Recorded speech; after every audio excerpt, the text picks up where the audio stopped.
अच्छा, ये तो अपनी डेली लाइफ में हमने कई दफ़ा ये बातें कहीं भी होंगी, कई दफ़ा ये दूसरे से सुनी भी होंगी कि भाई हमारे पॉलिटिशियंस चोर हैं, हमारे पॉलिटिशियंस जो हैं वो लोगों को लूटने में लगे हुए हैं।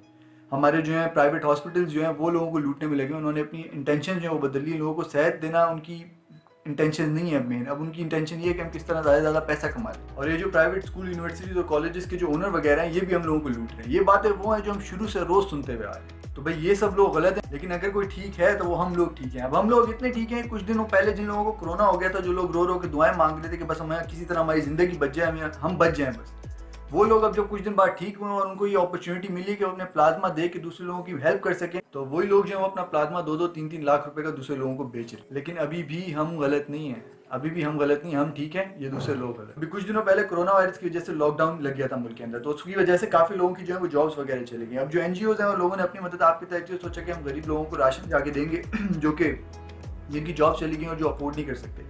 अब उन्हीं गरीब लोगों में कुछ इस तरह के लोग भी थे जिन्होंने वो राशन उन लोगों से लिया और उसको फिर आधी कीमत पे आके दुकानों में नॉर्मली बेचा है। अब कोरोना वायरस शुरू होने से पहले ये जो मास्क होते हैं ये कोई इतने महंगे नहीं होते। बकरीद वगैरह पे अगर कोई मंडी जा रहा है तो उनमें से कुछ लोग जो होते हैं वो खरीद के पहन लेते थे, तो उनको भी लोग ताने मारते थे कि भाई देखो बर्गर जा रहा है, बर्गर जा रहा है। अब इसी तरह जो डिटॉल का लिक्विड होता है वो पहले नॉर्मली बिकता था, मैं बल्कि कल लेके आया तो उस पर तो जो प्राइस वाली चीज़ होती है ना वही लोगों ने मिटाई भी है और उसको 10-10, 15-15 गुना ज़्यादा रेट्स पे वो बेच रहे हैं। और ये सब तो अपनी जगह, लेकिन अगर कोई चीज़ पता चल जाए कि कोरोना में फ़ायदेमंद है या इनकी डिमांड बढ़ने वाली है तो वो चीज़ जो है अपनी प्राइस से 10 गुना ज़्यादा बढ़ जाती है। लेकिन अभी भी हम लोगों को लगता है कि हम गलत थोड़ी हैं। और इस सब सिचुएशन में मुझे जो एक बात रियलाइज़ हुई ना वो ये है कि हर एक बंदा दूसरे बंदे को लूटने में लगा हुआ है, सिर्फ वो बंदा दूसरे बंदे को नहीं लूट रहा जिसको मौका नहीं मिल रहा। हमें as a nation, as a society जागने की ज़रूरत है और ये बात रियलाइज़ करने की ज़रूरत है कि हम जा कहाँ रहे हैं। कमाने के लिए जो उम्र पड़ी है, इस सिचुएशन में हमें देखना चाहिए अपने आसपास के लोगों में कि कौन किसको ज़्यादा ज़रूरत है, उसकी जाके मदद करनी चाहिए।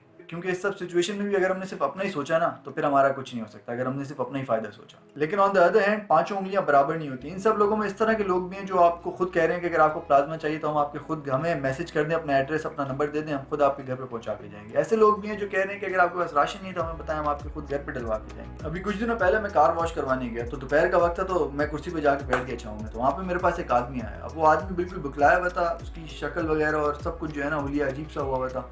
वो मेरे पास आके बैठा और उसने बात करना स्टार्ट कर दी। मुझे लगा कि कोई नॉर्मल आदमी इसी तरह बातें कर रहा है। इसी तरह बात हो रही थी तो उसने मुझे बताया कि भाई मैं कोरोना से पहले जो हूँ वो एक कंपनी में जो हूँ वो झाड़ू पोछा करता था। जब से कोरोना शुरू हुआ है, लॉकडाउन हुआ है, वो कंपनी बंद हुई है और उसके बाद मुझे उन्होंने नौकरी से निकाल दी है। अब मैं 2 महीने अपने गांव में गुजार के आया हूँ, मेरा कोई भी नहीं है वहाँ पे भी, मेरे पास बिल्कुल पैसे खत्म हो गए हैं। मैं शहर आया हूँ, अब मैं जाऊँगा आज शाम में इंटरव्यू देने, और अगर आज भी मुझे जॉब ना मिली ना तो फिर मेरे हालात ऐसे हो जाएंगे कि मुझे भीख मांगनी पड़ेगी। तो मैं जो हूँ उसको दिलासा देने लगा, मैंने कहा कुछ नहीं होता यार, मिलेगी तुझे जॉब मिलेगी। फिर इसी तरह बात हुई तो मैंने उससे पूछा तुम कमाते कितना थे, तो उसने बोला कि मैं महीने की 11,000 कमाता था। अब मेरे जहन में कुछ नहीं आ रहा था, मैंने कहा इस बंदे को मैं किस तरह जो हूँ मोटिवेट करूँ। मैंने कहा छोड़ यार, 11,000 रुपये की नौकरी थी, तुझे और बेहतर मिलेगी। तो वो थोड़ी देर के लिए, कुछ सेकंड के लिए उसके मुंह पे एक हंसी आई। उसने कहा हाँ यार, ये 11,000 में मेरा गुजारा भी बिल्कुल नहीं होता। अब इतनी देर में जो मेरी कार वॉश हो चुकी थी, मैंने उसको कहा चलो ठीक है, फिर जिंदगी रही तो दोबारा मुलाकात होगी, ये कह के मैं अपनी गाड़ी में जाके बैठ गया। अब जब मैं गाड़ी में जाके बैठा तो उसकी वही बातें मेरे जहन में चलना शुरू हो गई। मैंने कहा कि यार 11,000 रुपये को हम कुछ समझते नहीं है, हम बाहर जाते हैं उड़ा देते हैं। मेरे कई दोस्त ऐसे हैं, वही वो 11 तो क्या, वो 20-20, 30 हज़ार रुपये के जूते पहनते हैं और फिर भी जो है हम लोग जो है वो चीज़ों की कंप्लेन कर रहे होते हैं, उन चीज़ों पर रो रहे होते हैं जो हमारे पास नहीं होती, instead of counting our blessings. तो भाई ये वक्त ऐसा है कि हमें सिर्फ अपना नहीं सोचना, हमें दूसरों का भी सोचना, और जहाँ तक हमसे हो सके हमें दूसरों की मदद करनी है।